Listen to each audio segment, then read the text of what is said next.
함께 읽은 18장의 말씀은 욥의 말에 대한 빌닷의 두 번째 논쟁이고 19장은 빌닷의 말에 대한 욥의 대답으로 기록되어 있습니다. 먼저 빌닷은 욥의 말을 듣고 아주 격분하며 처음부터 아주 격렬하게 욥에게 공격합니다. 너희가 어느 때까지 말을 조심하겠느냐라고 이렇게 이야기합니다.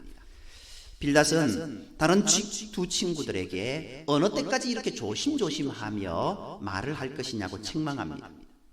욥이 지은 죄는 아주 흉악한데 지금까지 그들에게 욥에게 너무너무 조심해서 말했다는 겁니다. 그러므로 이제 욥이 얼마나 나쁜 놈인지를 좀 생각을 해서 마음에 품은 대로 조심하지 말고 있는 그대로 말하라고 촉구합니다.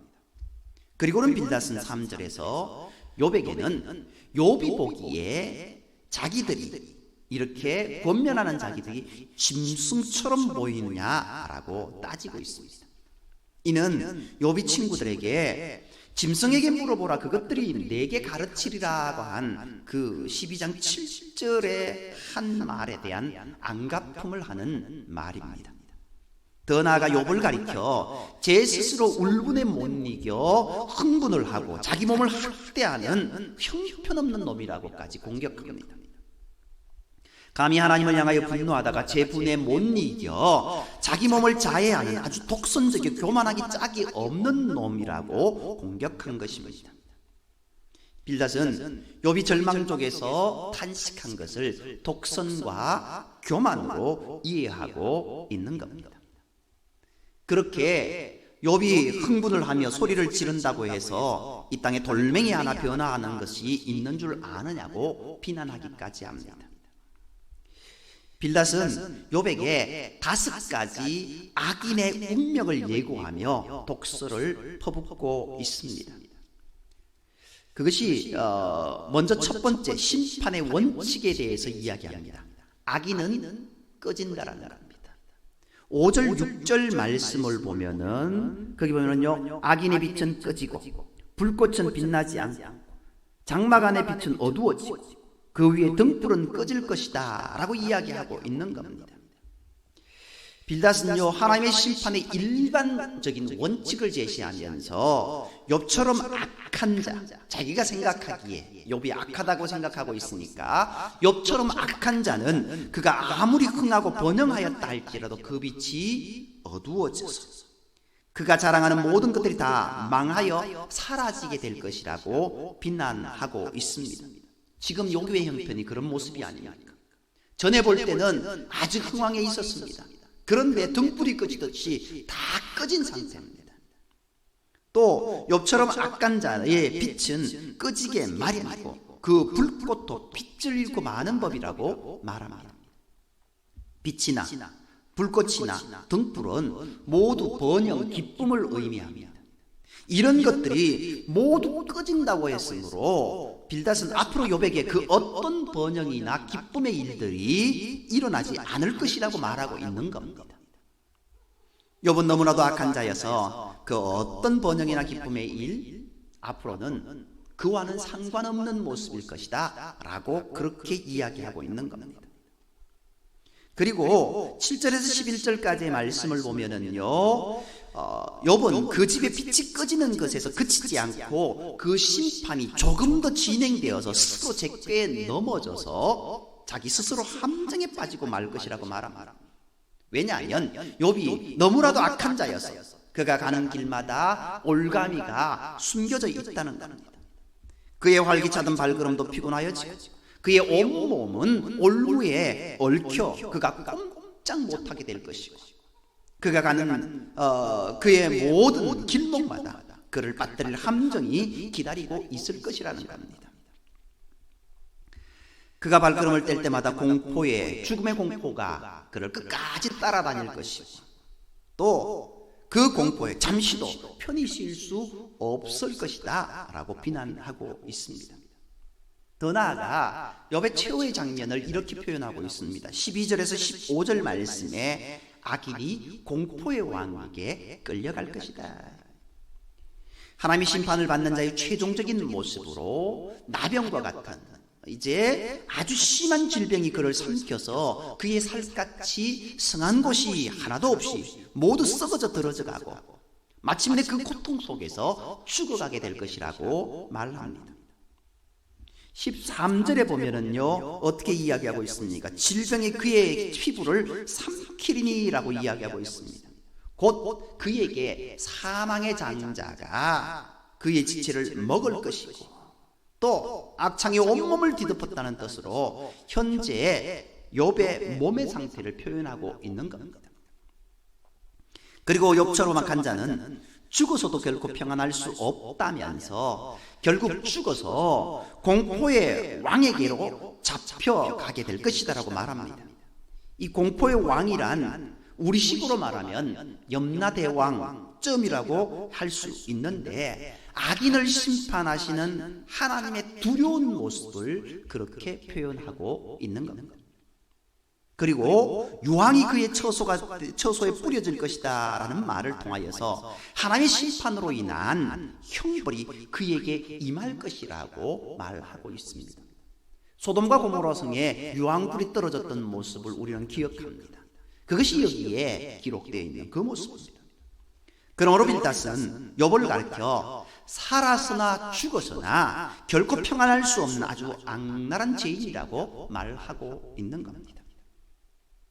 더 나아가서 욥처럼 악한 사람, 이 땅에 살 때도 사람들이 사는 세상에서 쫓겨나고 죽어서도 흑암 속으로 쫓겨나가야 될 것이라고 말했습니다. 신약식으로 말하면요 지옥에서도 가장 깊은 지옥으로 들어가게 될 것이라는 말입니다. 그리고 이 땅에서는 그의 후손들이 그 뿌리가 마르고 가지가 시들어 이름 없는 종족들이 될 것이고 세상에서는 그의 이름을 기억하는 이들 하나도 없을 것이라고 이야기하고 있습니다. 사람은 죽어서 이름을 남긴다고 했는데 이름조차도 남길 수 없는, 이름조차도 잊혀져 버린 인생, 그의 인생이 무슨 의미가 있습니까? 욥은 악인의 인생이 있기 때문에 아무런 의미 없는 사람이라고 그렇게 이야기하고 있는 겁니다. 그리고 빌닷은 욥과 같은 악한 자들이 죽은 후에는 사람들이 그의 죽음에 대한 소식을 듣고 두려워하게 되리라고까지 말합니다. 살아서 그렇게 악하게 살더니 그렇게도 끔찍하게 죽었다며 그의 마지막 모습에 대한 소식을 듣고 동쪽 사람들도 서쪽 사람들도 모두 몸서리를 치며 공포에 떨게 될 것이라고 말합니다. 흔히 그런 이야기들을 하지 않습니까? 그렇게 악하게 살더니 그렇게 처참하게 죽었구나, 그 이야기인 겁니다. 욥을 향하여서 그런 악인이 이런 벌을 받는다라고 이야기하고 있는 겁니다. 빌닷은 욥과 같이 악한 자의 집안은 반드시 이런 일을 당하게 된다고 말하며 욥을 비난합니다.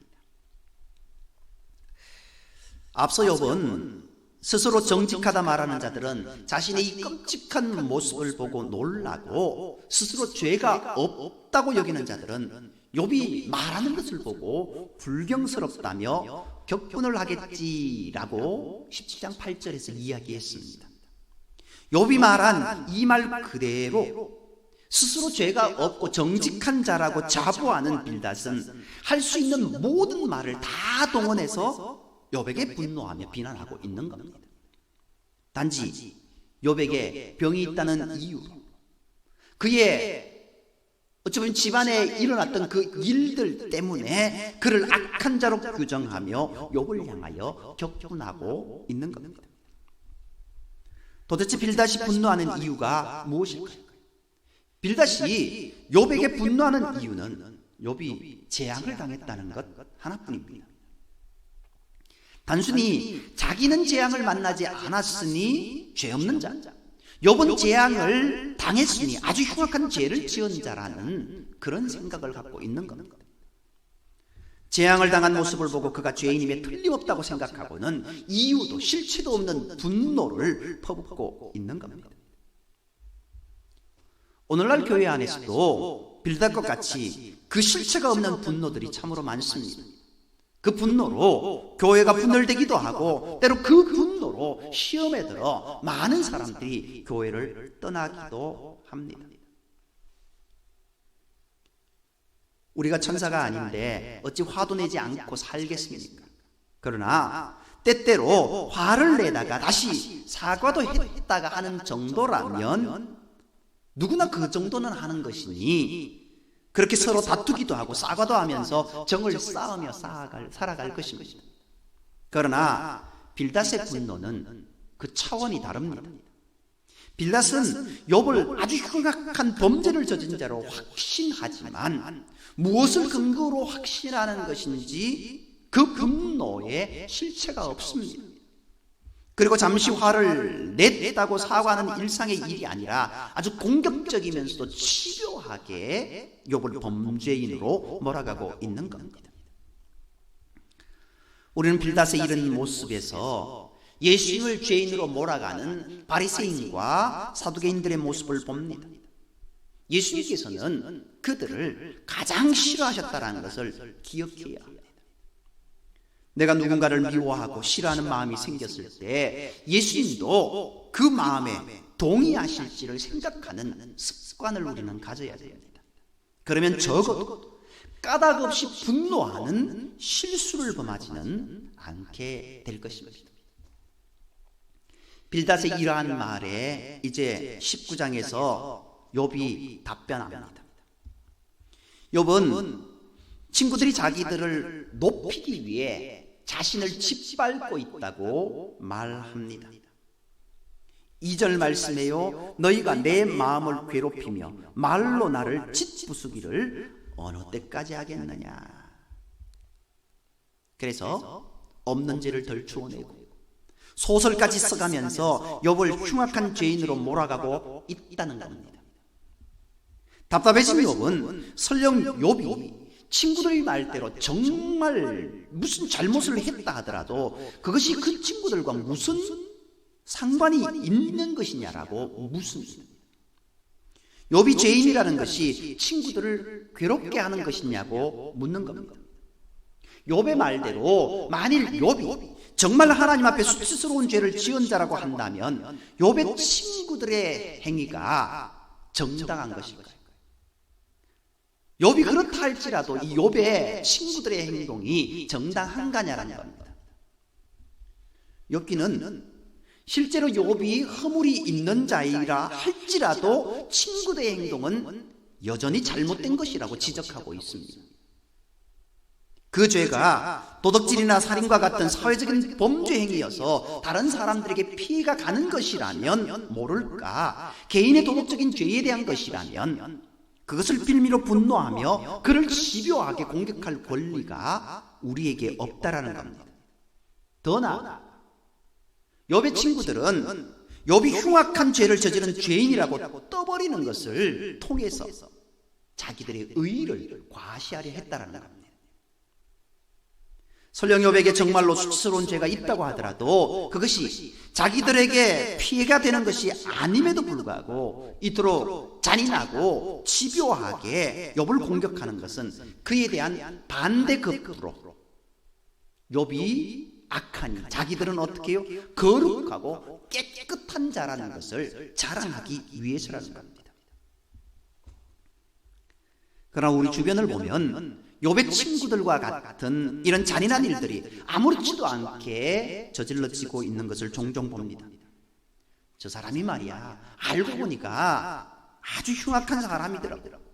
얌전한 고양이 부뚜막에 먼저 올라간다고 이런 일들을 우리는 스스럼없이 합니다.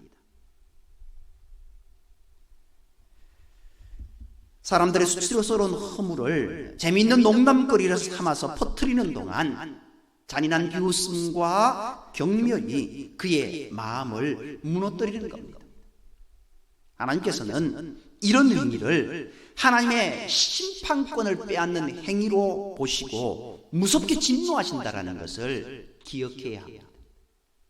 내가 하나님의 그 재판의 모습, 재판권을 내가 가지고 뺏어오는 모습이라는 겁니다. 주먹으로 하는 폭력보다 말로 하는 폭력이 훨씬 더 무섭고 잔인합니다. 내 어느 습관에는 이런 문제가 없는지 늘 나 자신을 살펴보아야 할 것입니다. 이제 19장 7절 이하에서 욥은 이 모든 일이 하나님께로부터 온 재앙이라고 말합니다. 욥은 그가 친구들로부터 공격을 받고 있다고 부르짖어도 응답이 없고 살려달라고 애원을 해도 아무런 말씀이 없다고 고백합니다. 그에게 죄가 있다면 그 죄가 무엇인지 말을 해주어야 할 것이고, 죄가 없다면 병이 고쳐져야 할 텐데 이렇다 저렇다 말도 없고 병도 고치지 않으니 하나님 앞에도 정의가 없는 것 아니냐고 그렇게 따집니다. 하나님께서 욥에게는 가는 길을 막아서 지나가게 못하게 하시고 그의 삶에 어두움을 내리셨습니다. 하나님께서 욥의 영광을 모두 거두어 가셨습니다.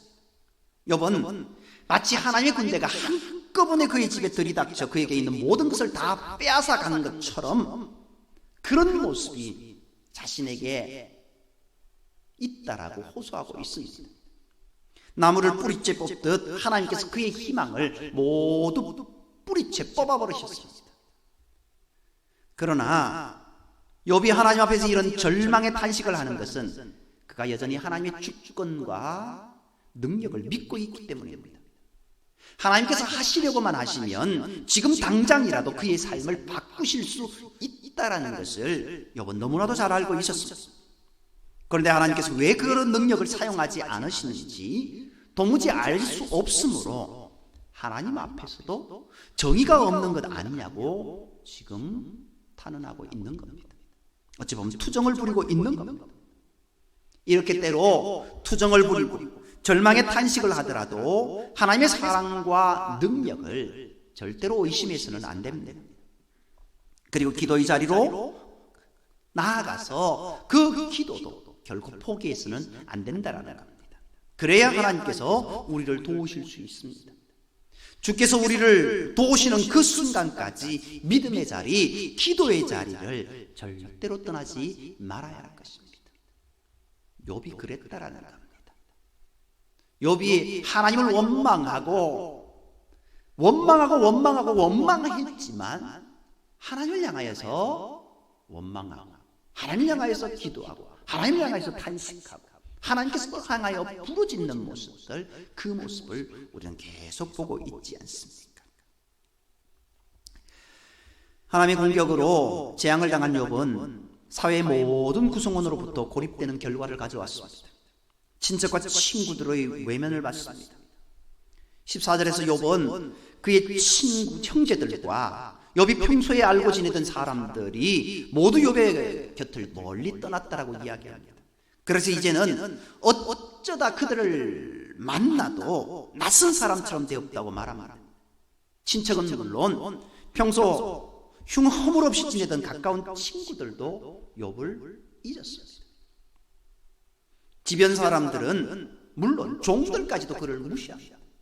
15절에서 17절 말씀에 집에 함께 머물러 살던 자, 욥의 종들까지 욥을 낯선 사람으로 대합니다. 그래서 욥이 그들 앞에서 이방인처럼 되었습니다. 그의 종이었던 자들을 불러도 대꾸조차 하지 않고, 당시 종들은 주인의 소유물이었는데 주인에게 죽을 수도 있었으므로 종이 주인의 말에 대꾸하지 않는다는 것은 상상할 수도 없는 모습이었습니다. 그러나 욥이 이 지경이 되니 어떻다고요? 종들이 그들의 주인인 욥의 말 대꾸조차 하지 않는다라는 겁니다. 이제 욥이 오히려 그의 종들에게 애걸 해야 하게 되었다는 겁니다. 심지어 그의 아내는 욥의 숨결조차 혐오스럽게 여겨서 가까이 오기를 꺼리는 지경이 되었습니다. 만인의 사랑을 받던 욥이 어쩌다 이 지경이 되었는지 욥은 자신의 처지를 한탄합니다.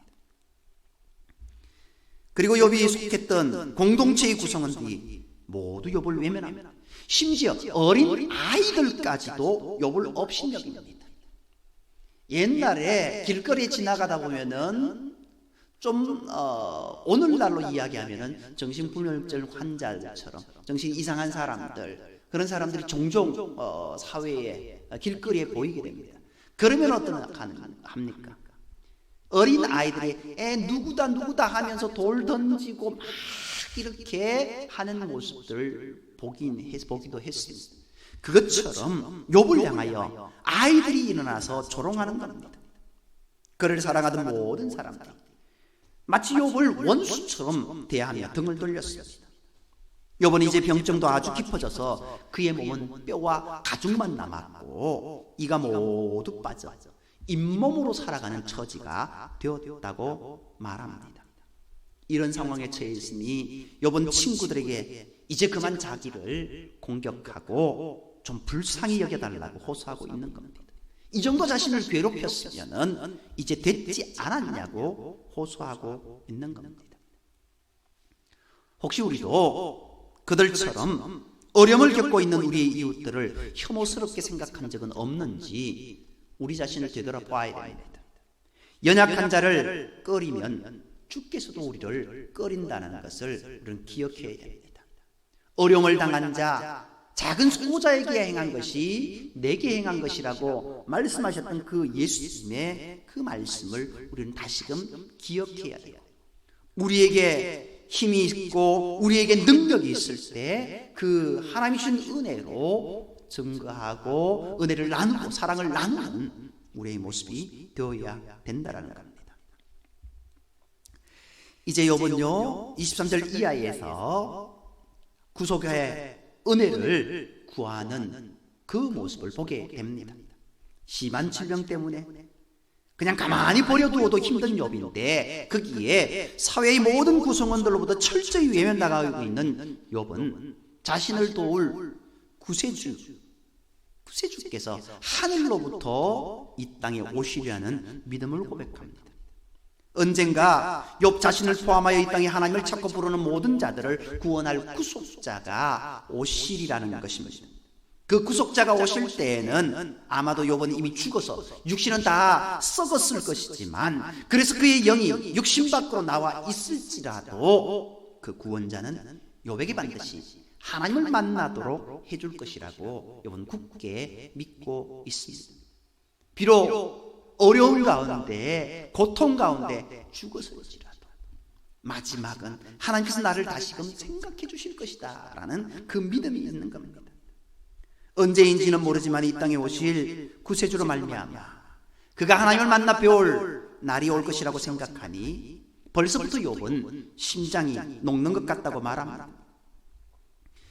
욥은 그의 친구들이 욥을 고통에 빠뜨릴 구실만 찾고 있겠지만 그 구속자가 오시면은 욥의 친구들은 하나님의 심판의 칼을 받게 될 것이니 그들에게 조심하라고까지 경고합니다.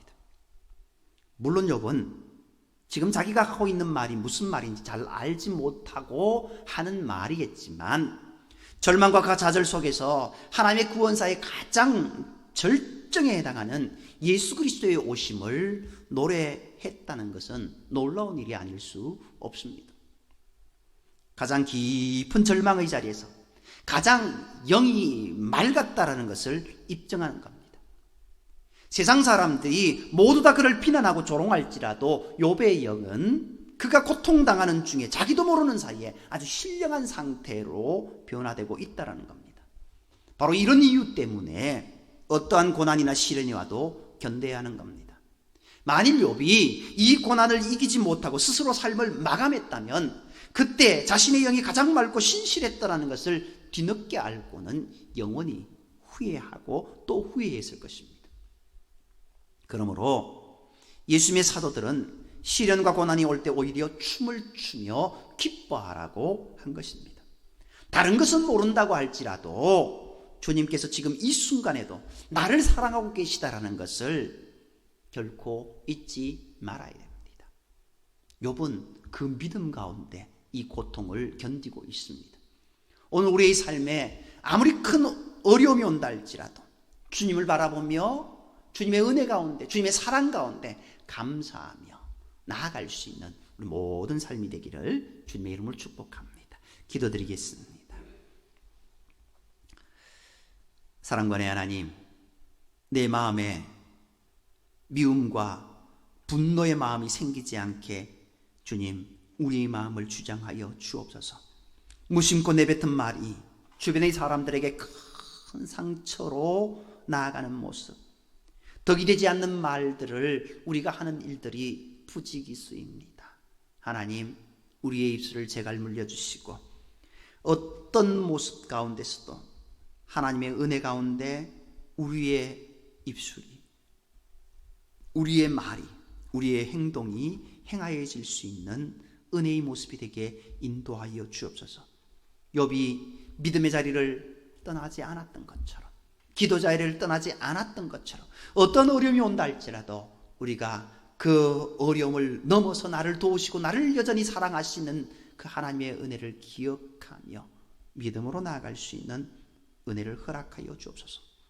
욥이 주의 오심을 기다렸던 것처럼 오늘 우리가 하나님의 은혜를 기다리며 주님의 오심을 기다리며 믿음으로 매 순간순간 삶을 영위해 나갈 수 있는 은혜를 허락하여 주시옵고, 무엇보다도 하나님을 저버리는 인생이 아니라 하나님의 은혜 아래 살아갈 수 있는 복된 삶이 되게 인도하여 주옵소서. 모든 말씀을 사랑하시는 예수님을 감사하며